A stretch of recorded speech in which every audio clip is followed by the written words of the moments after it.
Okay, a number of us have already cautioned that Canadians are going to want to be on guard for climate alarmists trying to use the coronavirus era to further their agenda. Now, I knew this was going to happen. I'd already seen it in some corners. I just didn't expect it to get as mainstream and as pronounced as it's already getting. I want to read to you from a Green Party of Canada press release that went out on Friday afternoon. Some really alarming stuff. Take a listen to this. Obviously, during this unprecedented time, says Green Party leader Elizabeth May, when all of our efforts must focus on the human health threat posed by COVID-19, it may seem inappropriate to raise climate concerns. I think she's right, but there's a but. Of course, there's a but. She says, but this news that Canada's efforts as of the end of 2018 are failing must be flagged. She's talking about new emissions reports, and she says, given that emissions went up in 2018, our post-COVID climate plans must be far more aggressive and, get this, here's the really eerie part, we need to maintain our all-hands-on-deck approach to the pandemic to address the climate challenge. Hold on a second.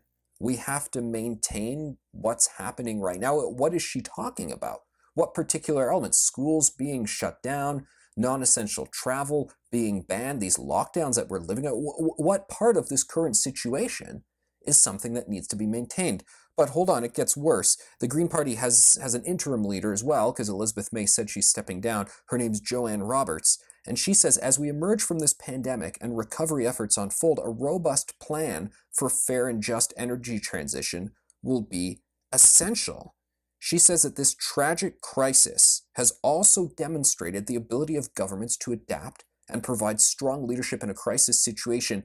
We can use this experience as a template of how to move forward and not go back to our old ways of doing things. What?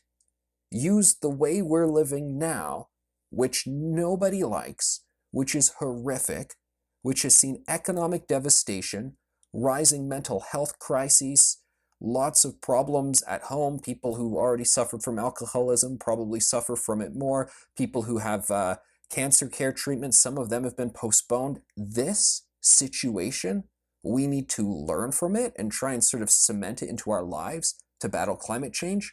Folks, there's no other way to put this. This is unacceptable.